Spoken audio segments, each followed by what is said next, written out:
एक हस्ती जो जान है हमारी, हमारा भाई पहचान है हमारी, दोस्तीच्या दुनियेतील दिलदार व्यक्तिमत्व। हम तो तेरे आशिक है सदियों पुराने, हम तो तेरे आशिक है सदियों पुराने।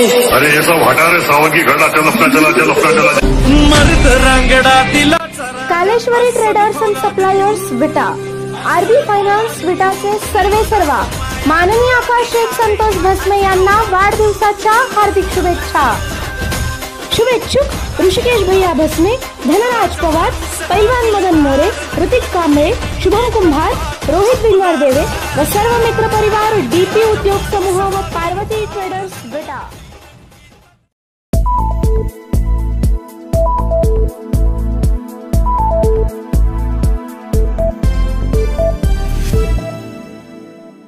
सांगलीत कोंडी कराल तर राज्यात शिवसेना सगळीकडे कोंडी करेल। विट्यात संजय राऊत यांनी दिला काँग्रेसला इशारा। आज शिवसेना उद्धव बाळासाहेब ठाकरे यांनी सांगली लोकसभेसाठी उमेदवारी दिलेले पैलवान चंद्रहार पाटील यांच्या समर्थनार्थ शिवसेना नेते संजय राऊत यांनी विटा येथे कार्यकर्त्यांची बैठक घेतली।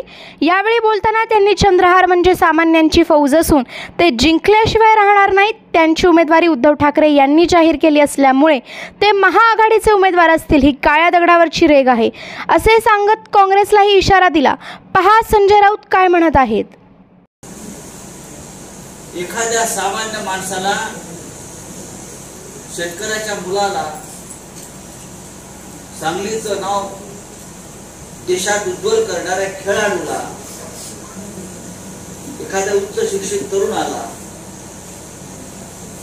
एखाद्या पक्षानं किंवा एखाद्या इकडल्या नेत्याने कधी पुढे केलंय का? मला सांगा। अजिबात नाही। आणि हे काम कोण करतं महाराष्ट्रामध्ये?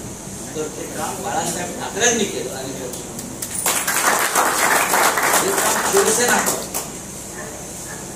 आपल्यातला सामान्य माणूस हाच आपला नेता, हाच आपला लोकप्रतिनिधी, आमदार, खासदार। आणि म्हणून चंद्रहार पाटील यांना जेव्हा लोकसभेची उमेदवारी उद्धव ठाकरे साहेबांनी सांगलीतून मिरजेतून जाहीर केली, तेव्हा अनेकांच्या पायाच्या सतरंजा झाल्या। अरे हे कसं काय होऊ शकतं सांगलीत? हे कसं काय होऊ शकतं पश्चिम महाराष्ट्रामध्ये? की सामान्यातला सामान्य माणूस, त्याच्या मागे साखर कारखाना नाही, सूतगिरण्या नाही, शैक्षणिक संस्थांचं जाळं नाही, पैसे नाही, अशा माणसाला शिवसेनेनं लोकसभेची उमेदवारी दिल्यामुळे कोणाही तरी मक्तेदारी संपुष्टात द्यायची भीती निर्माण झाली। आणि त्या भीतीतून आज विशिष्ट लोक हे चंद्रहार पाटील यांच्या विरुद्ध भूमिका घेताना मला दिसतात। आणि आमच्या पायावर कोणत्या फुगड्यावर उभे नाही, ये सांगलीकरांना पटणार है। आपको क्या लगता है चंद्रहार जीतेगा ना? चंद्रहार जिंकेल ना? 110%। मी जिथे जाईन तिथे मला हेच आश्वासन आणि हेच वचन मिळतं। तुम्ही 10 तास कारखानदार या जिल्ह्याचं राजकारण नाही ठरवू शकत। 5-10 पैसेवाले आले, बसले आणि त्यांनी ठरवलं दिल्लीत कोण जाणार, विधानसभेत कोण जाणार, मार्केट कमिटीवरती कोण जाणार, त्याच्यावर कोण जाणार नाही। ही लोकशाही नाही। शिवसेनेला विरोध यासाठी होतोय, एकदा ही सामान्य माणसांची फौज इथे घुसली तर आपली दुकानं बंद झाली। या भीतीपोटी शिवसेनेला विरोध,